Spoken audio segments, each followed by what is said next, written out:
दोस्तों, ये बिहार है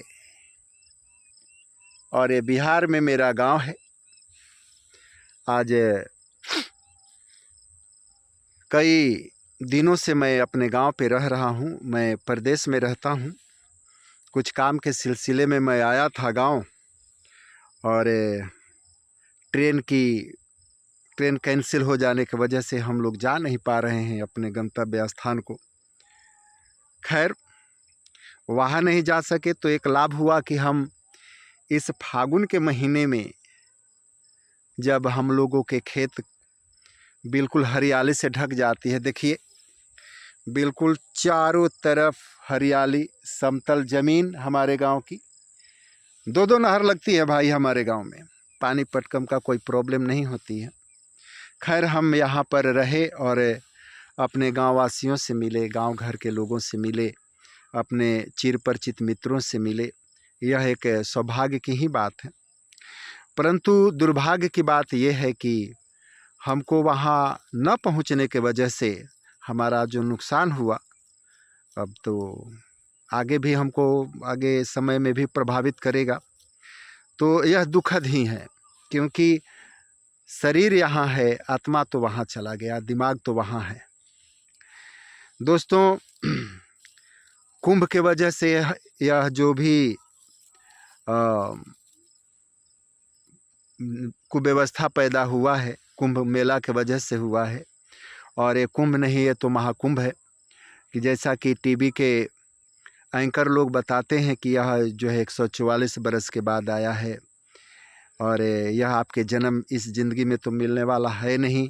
आपके जन्म के आगे भी कोई जन्म, अगर आज से 20-30 साल बाद जो जन्म लेंगे उनको भी ये अवसर नहीं मिलेगा। तो इसमें डुबकी लगा लेना उचित है और जो है ये संजोग की बात है, बड़े सौभाग्य की बात है कि डुबकी लगाया जाए। इस चीज़ को चैनल वाले ने इस तरह प्रोजेक्ट किया कि लोगों में एक जुनून सा छा गया कि नहीं, मुझे कुंभ नहाना है। कुंभ तो वैसे पहले भी लगते थे, लेकिन गांव घर के उसमें बूढ़े बुजुर्ग जाते थे और नहा कर आते थे। लेकिन इस महाकुंभ में तो केवल शरीर से सक्षम लोग ही जा पाए और स्नान किए, क्योंकि बूढ़े बुजुर्ग तो उसमें जाने के में सक्षम ही नहीं थे। मेरा कहना यह है भाई कि लोगों के मन में है कि हम नहा लिए, पाप से मुक्त हो गए, चाहे जो भी हो, प्रसन्नचित हैं, होना भी चाहिए। लेकिन एक देश के टीवी चैनल से ऐसी चीज़ें अगर परोसी जाए तो ये बड़ा खतरनाक होगा। क्योंकि देखिए, आपको तरने तराने की बात है तो मैं एक बात कहूँ कि भीष्म पितामह खुद गंगा के पुत्र थे और उनके समय में बहुत लंबा समय जिए थे वो, तो उनके भी समय में कुंभ महाकुंभ लगा होगा तो नहाए, लेकिन वो अपने पाप से मुक्त नहीं हो पाए थे।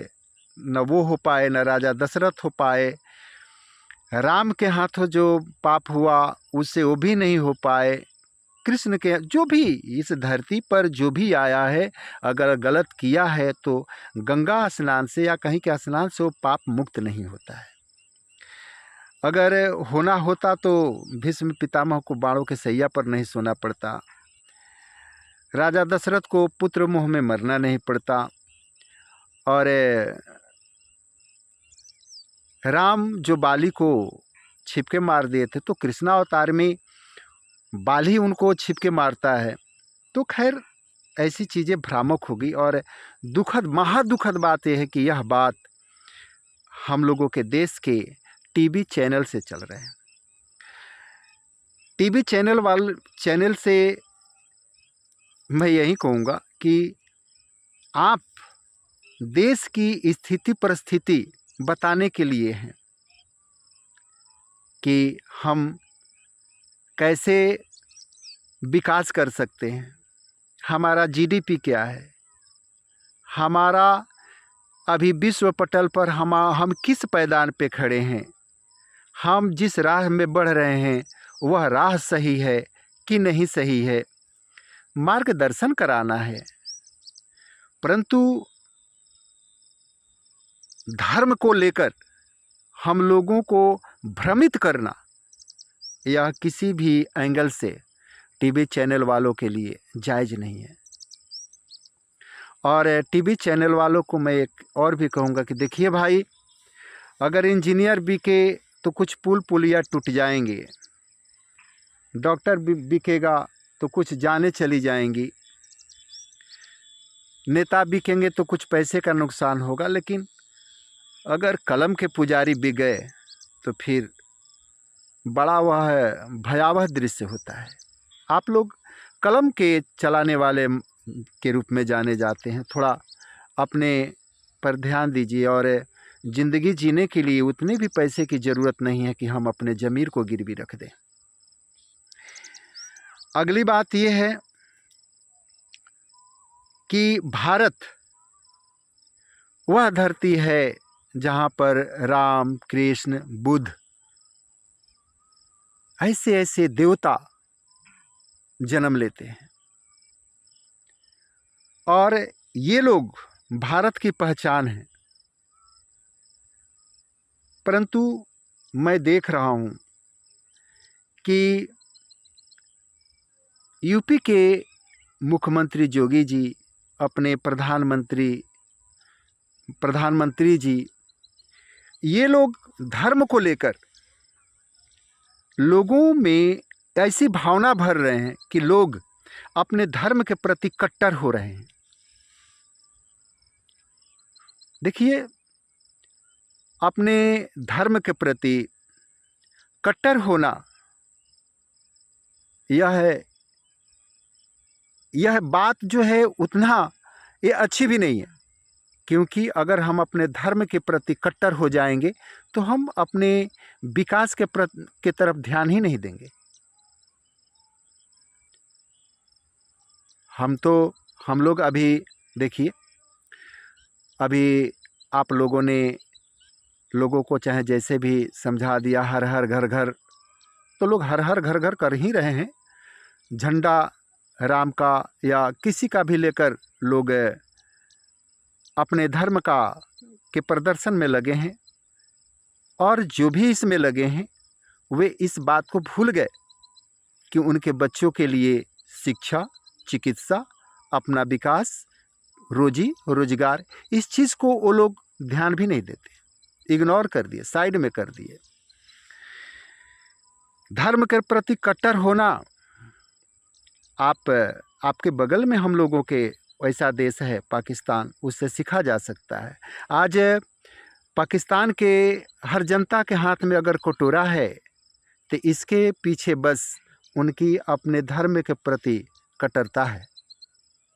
वो लोग इतने कट्टर हो गए कि वो लोग ध्यान ही नहीं दे पाए कि हमारे देश के नेता कर क्या रहे हैं। पाकिस्तान के नेता खुद अपने लोगों को कट्टर बनाकर उनको लूटा। माननीय योगी जी और प्रधानमंत्री जी, आप लोग हम लोगों को किस दिशा में ले जा रहे हैं? किस दिशा में ले जा रहे हैं आप लोग? हम लोग धर्म को लेकर खूब रोड पे आ जाएं, बताइए क्या उससे हमारा आर्थिक विकास हो जाएगा? क्या उससे हमारे बच्चों के शिक्षा दीक्षा होगी? आज आप लोग जो धर्म को लेकर इतने कट्टर होने के लिए हम लोगों को शिक्षा दे रहे हैं, आज अगर सचमुच में आप लोग देशभक्त हैं और देश के प्रति कुछ अगर समर्पण रखते हैं, तो आप लोगों को ये नारा देना था कि हम चाइना से आगे कैसे होंगे, हमें कैसे काम करेंगे कि हम लोग उससे आगे होंगे। हम लोगों को वैज्ञानिक पैदा करना है, अच्छे अच्छे इंजीनियर्स पैदा करने हैं, डॉक्टर्स पैदा करने हैं, अपने खेतीबाड़ी में सुधार करना है, उद्योगों को सुधारना है, मजदूरों की स्थिति को सुधारना है। शायद इन सभी चीज़ों की तो बात आप लोग कभी करते भी नहीं। देखिए, आप लोगों के व्यवहार और कार्य से यही लगता है कि आप लोगों में बस अपनी केवल सुप्रीमेसी साबित करना चाहते हैं। हम बहुत बड़े हैं, हमारे सभी लोग हमको चाहते हैं, हमको देखने के लिए भीड़ लग जाती है, हमारे जैसा कोई नेता नहीं है। हम हैं तो राम हैं, हम हैं तो कृष्ण हैं, हम हैं तो हिंदुस्तान हैं, हम हैं तो हिंदुस्तान के लोग हैं। ऐसी चीज़ें आप लोग हम लोगों को परोस रहे। बताइए कि वह राम जो न्याय और अन्याय के लिए भाई, परिवार, बीबी, प्रजा तो दूर अपने आप को भी नहीं बख्शते हैं, वैसे लोगों के ब्रांड आप लोग हैं। और आप लोग उस राम का और कृष्ण का नाम लेकर उस व्यक्ति को भ्रमित कर रहे हैं जो अटूट श्रद्धा रखता है आप लोगों में। हम लोगों का जो श्रद्धा है आप लोगों में, शायद आप लोग समझ नहीं पा रहे हैं। आप लोग समझ नहीं पा रहे हैं कि हम लोग का आस्था आप लोगों के प्रति कितनी है। हम लोग आप लोगों को चुनकर वहाँ बैठाया है, इसलिए कि आज संसार में बहुत सारे देशों का सामना करना है, तो आप लोग उसको समझेंगे, करेंगे। परंतु हमारी वो भूल थी, ऐसा नहीं। आप लोग हमें अपने धर्म के लोग को ही लेकर उलझा दिए, भ्रमित कर दिए। देखिए, जिस धर्म की आप बात करते हैं, सनातन है क्या, यह शायद ही कोई जान सकता है। हिंदू है क्या, शायद ही कोई जानता है। मेरी जो थोड़ी जानकारी मैं आपको बता दूं कि इस पूरी सृष्टि, इस पूरे प्रकृति का ही नाम सनातन है, और प्रकृति की पूजा करना हिंदू धर्म है। अप्राकृतिक होना बुरा होना है।